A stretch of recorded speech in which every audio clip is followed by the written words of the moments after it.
Ambulances is one of the equipment who can save a lot of life because of so many prevention, antibacterial, antiviral, antifungus. So the ministry want us to use this material to build the ambulance.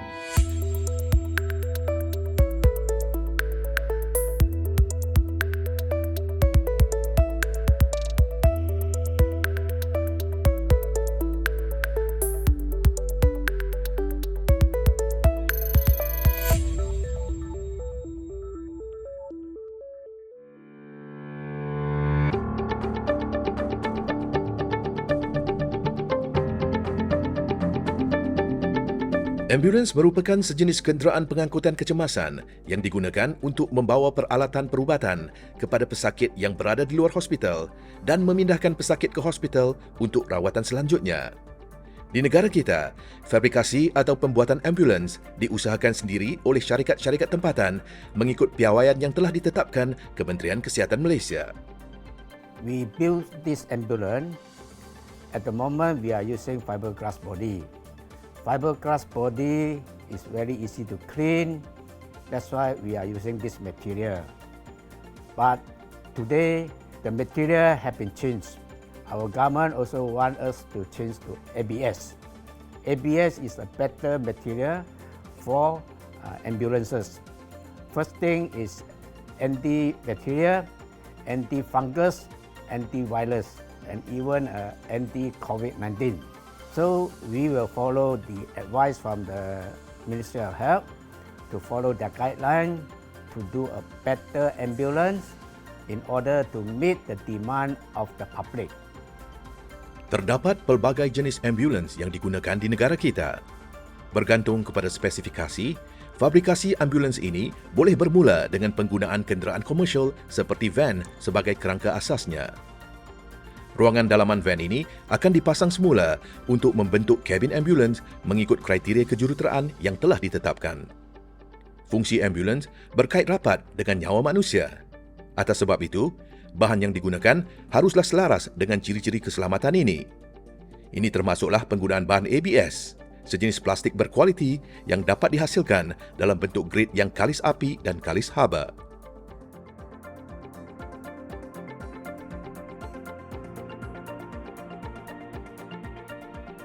We receive an empty van from our customer. So we do the platform using a plywood to add on it. Then with a non-slip vinyl sheet overlay on the plywood. This non-slip vinyl sheet is a non-slip one. When during rainy season, your shoes also won't be slippery. This is to prevent people falling from the ground. Lantai di dalam ambulans merupakan bahagian yang amat penting kerana platform ini merupakan tapak pertama yang akan dipijak sebaik sahaja melangkah masuk ke dalam kenderaan ini. Bukan sahaja ia harus menjamin keselamatan para pekerja yang menguruskan pesakit di dalamnya, ia juga harus stabil dan mampu menyerap daya kejutan kerana melibatkan kesan sentuhan dan geselan dengan alat pengusung yang turut membawa pesakit.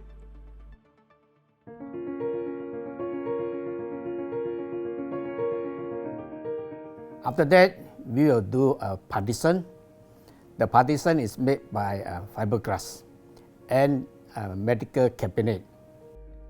Bergantung kepada jenis ambulans, pemetakan akan dilakukan untuk membahagikan kabin secara optimum dalam ruang dalaman yang amat terhad. Kabinet-kabinet untuk menyimpan pelbagai alat perubatan direka bentuk dan disusun sebelum dipasang berdasarkan saiz serta spesifikasi kenderaan.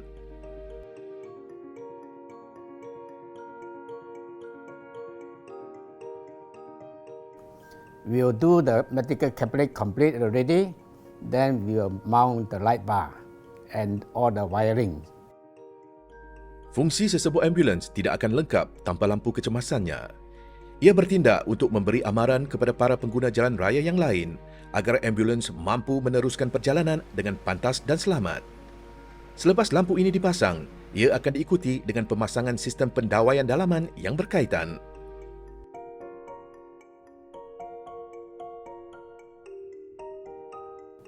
When all this wiring have been done, then we put in the paramedic seat. put in the stretcher platform. Ahli paramedik harus bekerja di bawah tekanan dan kecekapan yang amat tinggi. Atas sebab itu, ruang duduk, platform khusus dan ruang meletak alat pengusung ini harus stabil, kukuh dan memenuhi atribut keselamatannya.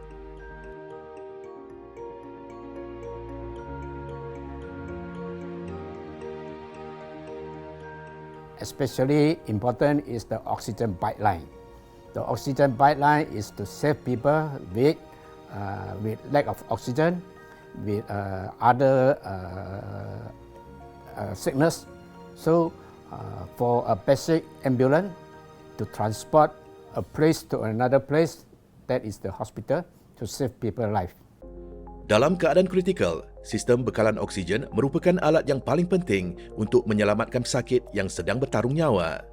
Sistem ini biasanya dikawal alat yang dinamakan manometer, iaitu corong yang menentukan kandungan bekalan oksigen yang diberikan kepada pesakit dan juga tahap tekanan oksigen yang terdapat di dalam corong silinder itu.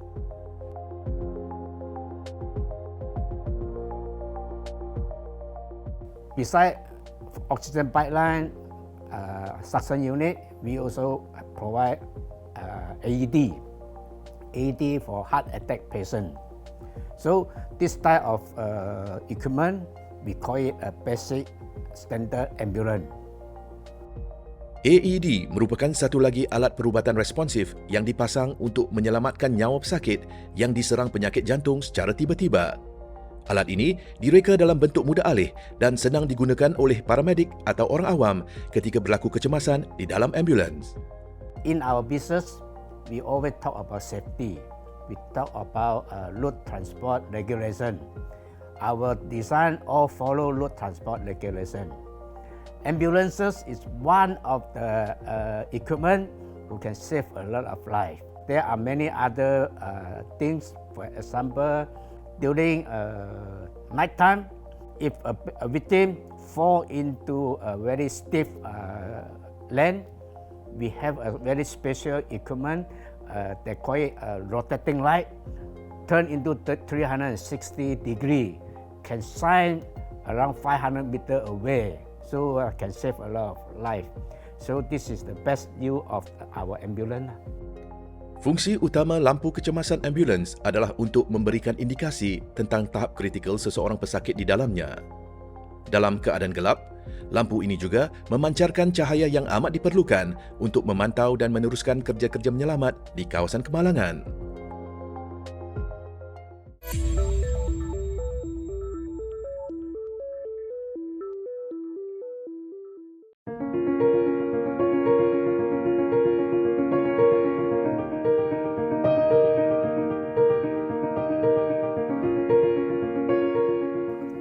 Design of the ambulance is economics to easy for the paramedic to use. For example, the oxygen pipeline system. Oxygen pipeline system is just very easy to operate, and the patient will be facing the paramedic. When a patient lack of oxygen, we are using the oxygen pipeline. But some patients are vomiting, so we have the suction unit to suck the saliva. Then the patient will be easily, he won't be a stroke or something like that. Salah satu kriteria dalam pembuatan ambulans adalah untuk mengambil kira kekangan ruangan yang terdapat di dalamnya. Selain faktor keselamatan, reka bentuk, ketersediaan dan penempatan peralatan dalam kabin ambulans harus bertitik tolak daripada faktor mesra pengguna dan praktikalitinya. Semua aspek ini akan mengoptimumkan darjah kecekapan pengendali ambulans sekaligus mempengaruhi tahap keselesaan dan keselamatan pengguna. The cost of ABS are not very expensive. It's only maybe 20 to 30% higher than the fiberglass body.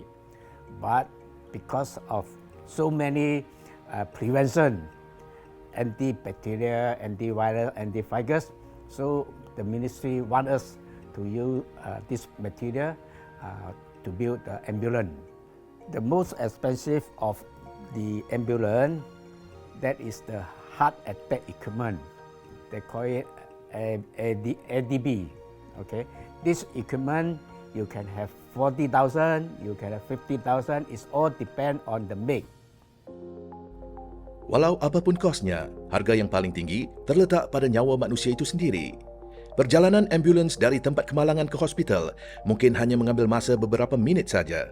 Namun, tempoh pendek itu jugalah yang mungkin bakal menentukan hidup atau mati sakit yang ditumpangi. Begitulah pentingnya perkhidmatan ambulans ini.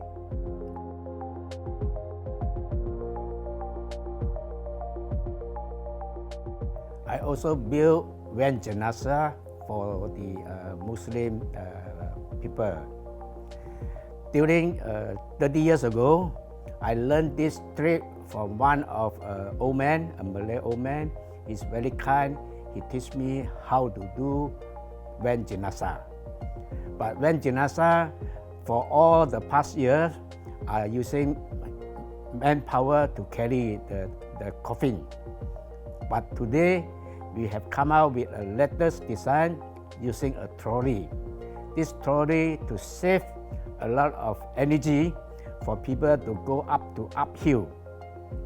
Especially some of the victims are from the kampong. The road are very difficult to go through. Then our trolley can help to carry. And then this trolley also have 3 stages. Can be lower, sliding to clean the dead body.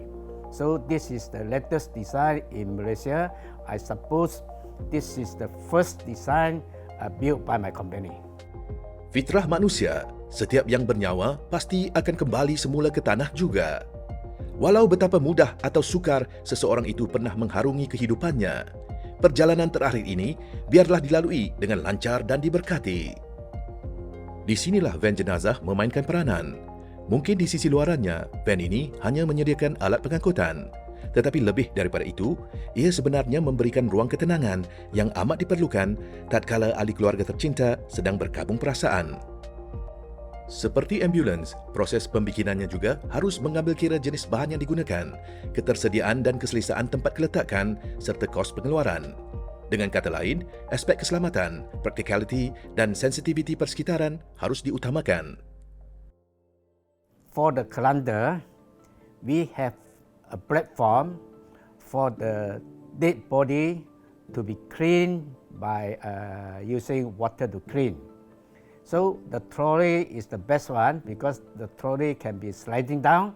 Then when the dead body are being washed, then the water can drip down. We have a manhole for water to go down from the platform to the ground. So this will save a lot of time for the dead body to be undressed, because when they have cleaned the body already, they have to write out with a white piece of clean cloth. This is the important, this is the best part of our design. Bergantung kepada keadaan, van jenazah ini juga perlu digunakan untuk kerja-kerja pengurusan jenazah secara langsung. Faktor masa dan tuntutan agama juga amat penting dalam aspek ini. Jenazah yang sudah dimandikan, dikafankan dan disembayangkan harus dikebumikan dengan kadar segera. Keadaan bertambah kritikal sekiranya melibatkan jumlah kematian yang besar. You see, for this type of worker, the best we can get from vocational school, because vocational school teach them a lot of technical knowledge. Then we need to employ engineer to know the what we call the guideline, follow JPJ regulation.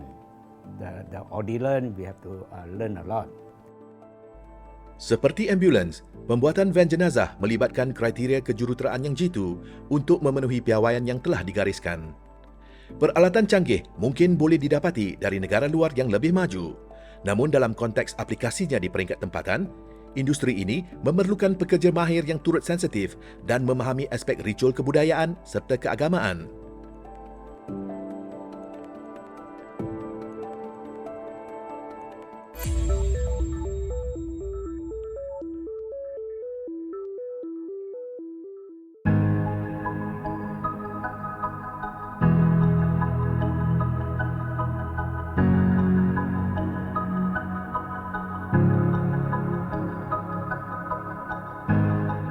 The uses of ambulance, are very different from different people. Some people, if they don't use ambulance, they say, what is ambulance? I don't want to have ambulance. But if people need that ambulance, then ambulance is a must for them to save the life. Especially when a person having an accident in the roadside, without ambulance, nobody can save their life. So ambulance is a very good equipment for people to save life. Kepentingan perkhidmatan ambulans menjadi lebih kritikal ketika berlaku bencana di peringkat nasional dan global. Ketika krisis COVID-19 melanda negara kita misalnya, tahap ketersediaan perkhidmatan ambulans merupakan antara yang paling terkesan akibat jumlah kematian yang meningkat secara mendadak untuk tempoh yang berterusan. I'm in this line because I like to do public service, community work. I have been doing this more than 30 years ago.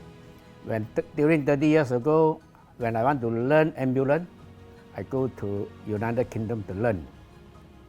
But United Kingdom people say your country is very small. You no need to build ambulance for yourself. You just buy from me. But I'm thinking, if we don't have ambulance services and a builder in Malaysia, it's very difficult. That's why I do the ambulance. I learned from them 5 years in United Kingdom to do this business.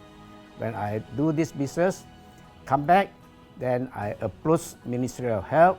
Ministry of Health people are very cooperative. They are willing to take our design because our design at the moment we based on the United Kingdom design. United Kingdom, everybody know, is very in advance. The ambulance services is very responsive. So Malaysia also want to follow that.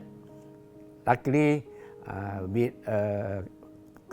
cooperation from the Ministry of Health, we can do a very advanced response ambulance in Malaysia. We have been doing ambulance for Commonwealth Games, for the government, for the private sector, for many other industry. Especially now, a lot of big company, they have natural disaster happen anytime. So with ambulance in the factory, they can save their workers' life. This is why I go into this line to help people for the life saving. Dengan krisis kesihatan dan pelbagai jenis bencana alam yang dijangkakan akan berterusan di peringkat dunia, ambulans bukan lagi satu kemewahan tetapi kemestian. Bukan saja harus responsif, kualiti dan kuantiti perkhidmatan ambulans juga harus dipertingkatkan lagi. Lebih banyak peralatan yang perlu dilengkapkan dalam ruang ambulans yang tetap terhad. Lebih ramai lagi pekerja bertauliah yang diperlukan untuk mengendalikan peralatan teknikal ini secara lebih berkesan. Actually, this industry, during 30 years ago, not so many people, not so many competitors. So it's easy to do our design. But today, too many competitors, and then all these competitors, they don't have knowledge. They just have half-past knowledge, then they form a company. And they are not licensed by JBJ. Those who have license find it very difficult because when you have license, every SOP you have to follow. But for others, they don't follow. The price will be very cheap. Persaingan amat penting untuk meningkatkan tahap kompetitif sesebuah industri. Namun, pembuatan ambulans harus berpegang pada prinsip utama bahawa ia dijalankan dengan matlamat untuk menyelamatkan nyawa manusia dan bukan bertujuan untuk memaksimumkan keuntungan. Piawaian tinggi yang dikenakan dalam fabrikasi ambulans adalah untuk memastikan keselamatan pekerja dan pengguna kekal terjamin. Di samping itu juga, ia membolehkan negara kita menjadi pengeksport ambulans yang diiktiraf mengikut piawaian antarabangsa yang telah ditetapkan. Apabila berdepan dengan inovasi berterusan yang melibatkan keselamatan sejagat, tidak harus ada jalan pintas yang boleh digunakan untuk menjustifikasikan penurunan kos yang terlibat, kerana nyawa manusia adalah harga yang tiada taranya. I hope our people more aware of the importance of ambulance. Ambulance is a tool to save life. It's not a tool to make money. That's why I love to go into this industry. I want to help the public how to save their life. I'm not only just do for business. I also want to do for community. That's why I'm doing this ambulance to save people life. Dalam kesibukan kita menghadapi kesesakan lalu lintas, kadangkala kita mudah alpa apabila berdepan dengan ambulans yang bergegas di jalanan diiringi bunyi bingit siren yang berterusan. Sekiranya hal ini terus berlaku, luangkanlah seketika waktu untuk merenung dan memahami semula kejadian sebenar yang sedang berlangsung di depan mata. Hakikatnya, ada seorang atau lebih manusia yang sedang mendapatkan rawatan kritikal dan ada sekumpulan kecil petugas kesihatan yang sedang berhempas pulas cuba menyelamatkan mereka. Sesungguhnya, sikap kita sebagai pengguna jalan raya yang berhemah mampu mengubah pengakhiran kisah mangsa yang mungkin sedang bertarung nyawa.